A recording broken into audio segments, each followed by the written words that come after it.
सिनेमाई दुनिया को लंबे समय से समाज का एक शक्तिशाली आईना माना गया है जो उसके मूल्यों, असहजताओं, आकांक्षाओं और जटिलताओं को दर्शाता है। लेकिन जब फिल्में जाति जैसी गहराई से सामाजिक संरचनाओं में उतरती हैं तो वे अक्सर कला और विवाद के चौराहे पर आ खड़ी हो जाती हैं। अनरिलीज्ड फिल्म फुले के इर्द गिर्द उठे ताज़ा विवाद ने एक बार फिर क्रिएटिव एक्सप्रेशन की सीमाओं और इस सवाल पर बहस को हवा दी है कि क्या जाति आधारित हकीकतों का सिनेमाई चित्रण बहुत संवेदनशील है या फिर सच से बहुत करीब है। क्या फिल्म निर्माता की जिम्मेदारी उकसाने की है या संरक्षण करने की? क्या पर्दे पर सच दिखाना भड़काऊ माना जा सकता है, भले ही वह सच्ची ऐतिहासिक घटनाओं से प्रेरित हो। यहाँ भारतीय सिनेमा के 6 उदाहरण दिए गए हैं जहाँ जाति और सामाजिक न्याय से जुड़े मुद्दों पर बनी फिल्मों ने बड़ा विवाद खड़ा कर दिया। कुछ मामलों में तो सीधे प्रतिबंध या गंभीर जांच तक का सामना करना पड़ा। फुले 2025 रिलीज से पहले ही थमी हुई एक कहानी फुले सामाजिक सुधारकों ज्योतिराव और सावित्रीबाई फुले पर आधारित इस बायोपिक ड्रामा से उम्मीद थी कि ये जाति आधारित भेदभाव और शिक्षा तक पहुंच से जुड़े मुद्दों को ऐतिहासिक संदर्भ में प्रस्तुत करेगा। लेकिन दर्शकों तक पहुंचने से पहले ही इस फिल्म को आलोचनाओं और राजनीतिक दबावों का सामना करना पड़ा, जिससे कुछ एरियाज में इसकी रिलीज रोक दी गई। आलोचकों ने चिंता जताई कि फिल्म जातीय असमानताओं के चित्रण के कारण अशांति फैला सकती है, जबकि समर्थकों का कहना था कि ये तो केवल 2 वास्तविक जीवन चरित्रों की कहानी बयान करती है।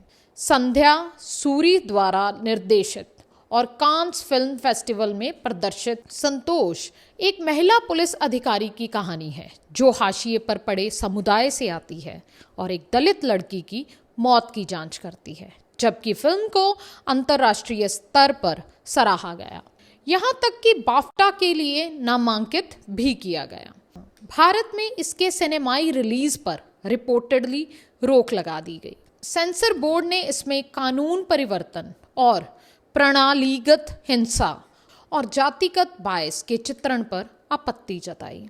इसने एक सवाल उठाया, विदेशों में सराही गई कहानियों का अपने देश में अक्सर चुप्पी से क्यों स्वागत होता है। इससे अगली फिल्म का नाम है आरक्षण। शिक्षा में जाति आधारित आरक्षण जैसे विवादास्पद मुद्दे के इर्द गिर्द घूमती है ये फिल्म। हालांकि सेंसर बोर्ड ने फिल्म को पास कर दिया था, फिर भी उत्तर प्रदेश, पंजाब और आंध्र प्रदेश जैसे राज्यों में इस पर प्रतिबंध लगा दिया गया। राजनीतिक समूहों ने आरोप लगाया कि फिल्म में दलित विरोधी भावनाएं दिखाई गई हैं। निर्देशक प्रकाश झा की सफाइयों के बावजूद प्रदर्शनों में बाधा डाली गई और विरोध प्रदर्शन शुरू हो गए। पूरा रिलीज होने से पहले ही राजनीतिक और जनमानस दोनों में फैसले सुना दिए गए। अगली फिल्म जिसकी हम बात करने जा रहे हैं सैरात। सैरात नागराज मंजुले द्वारा निर्देशित ग्रामीण महाराष्ट्र में अंतरजातीय प्रेम की एक शक्तिशाली कहानी थी। हालांकि फिल्म को भारी सफलता मिली। उनका मानना था कि फिल्म का क्लाइमैक्स, जिसमें ऑनर किलिंग को दिखाया गया था, बहुत विचलित करने वाला है और यंगस्टर्स को गुमराह कर सकता है। असहजता कल्पना से नहीं थी, बल्कि इस बात से थी कि ये कल्पना सामाजिक सच्चाइयों के कितने करीब थी। ये स्पष्ट है कि लोकप्रिय फिल्में भी जब जाति से जुड़ी होती हैं तो शायद ही कभी विवाद से मुक्त होती हैं। अगली फिल्म की हम बात करने जा रहे हैं, उसका नाम है बैंडेड क्वीन। सच, हिंसा और कानूनी चुनौतियां। फूलन देवी के जीवन पर आधारित, जो एक निम्न जाति की महिला से डकैत बनी थी, बैंडेड क्वीन को जाति, लैंगिक हिंसा और बदले की भावना के बेबाक चित्रण के लिए वर्ल्ड लेवल पर सराहना मिली। हालांकि इसकी रिलीज पर तब रोक लगा दी गई जब खुद फूलन देवी ने इसके खिलाफ मामला दर्ज किया और कुछ लोगों ने इसके स्पष्ट और ग्राफिक कंटेंट पर आपत्ति जताई। बाद में सुप्रीम कोर्ट ने इसकी रिलीज को मंजूरी दी लेकिन इस मामले ने यह दिखा दिया कि वास्तविकता को प्रस्तुत करने और जीवन के दर्द का सम्मान करने के बीच संतुलन कितना नाजुक होता है, कितना सच बहुत ज़्यादा सच हो जाता है, और इसका फैसला कौन करता है।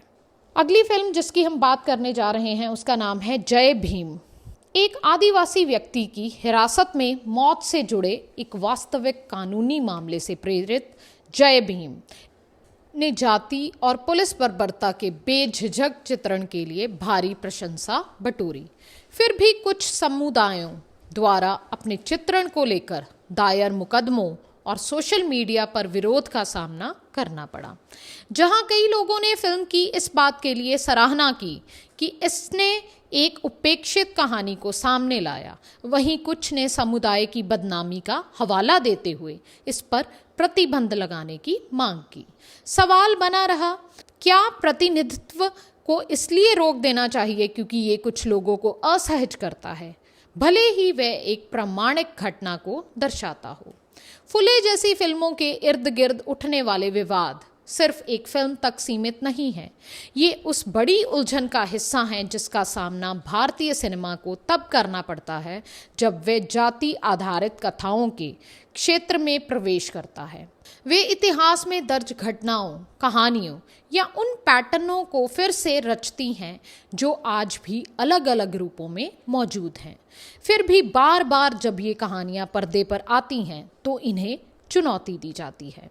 जहां प्रतिबंध लगाने या सेंसरशिप की मांग का उद्देश्य आमतौर पर अशांति रोकना बताया जाता है, वहीं जाति आधारित कथाओं को लगातार चुप कराए जाने से कुछ महत्वपूर्ण सवाल उठते हैं। क्या हमारा समाज अपनी ही सच्ची तस्वीर देखने में असहज है? जिम्मेदार कहानी कहने और सेंसरशिप के बीच रेखा क्या खिंचती है? और सबसे अहम सवाल, क्या एक ऐसा राष्ट्र जो लोकतंत्र और विविधता पर गर्व करता है, वह सिनेमाई अभिव्यक्ति की स्वतंत्रता को सीमित कर सकता है? आखिर में ये सिर्फ पर्दे पर दिखाई जाने वाली कहानियां नहीं हैं, ये हमारे सामूहिक इतिहास के अध्याय हैं, और तय करना कि कौन सी कहानियां सुरक्षित हैं शायद हमारे बारे में फिल्मों से भी ज़्यादा कुछ कहता है। आज के लिए सिर्फ इतना ही।